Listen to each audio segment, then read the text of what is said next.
So today I'm going to show you how to make a fringe shirt, and if you don't like the multiple colors that I used here, you can always just make a plain colored one.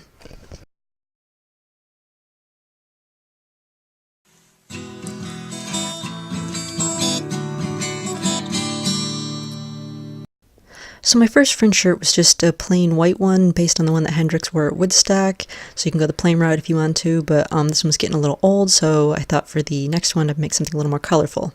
So I had this kind of brownish turtleneck it was a hand-me-down, had been sitting around for a while, I never really wore it, and then I had one of my old tie-dye shirts, was getting pretty torn up, but I didn't really want to throw it out because it was something that I'd made, so I thought I'd put it to use as fringes on my new shirt.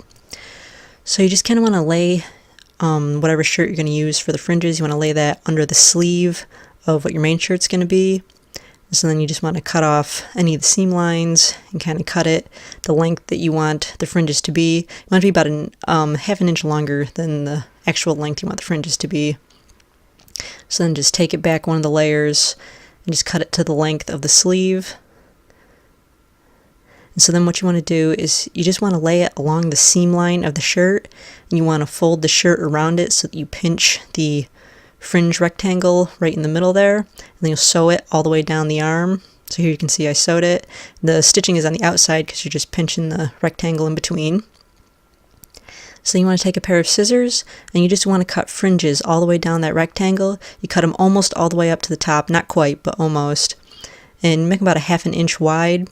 And when you take this through the wash, they will eventually wind around themselves, which makes them look kind of cool.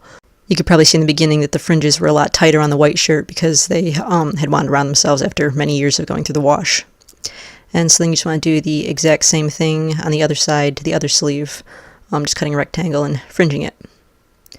So then here it is with both sleeves fringed.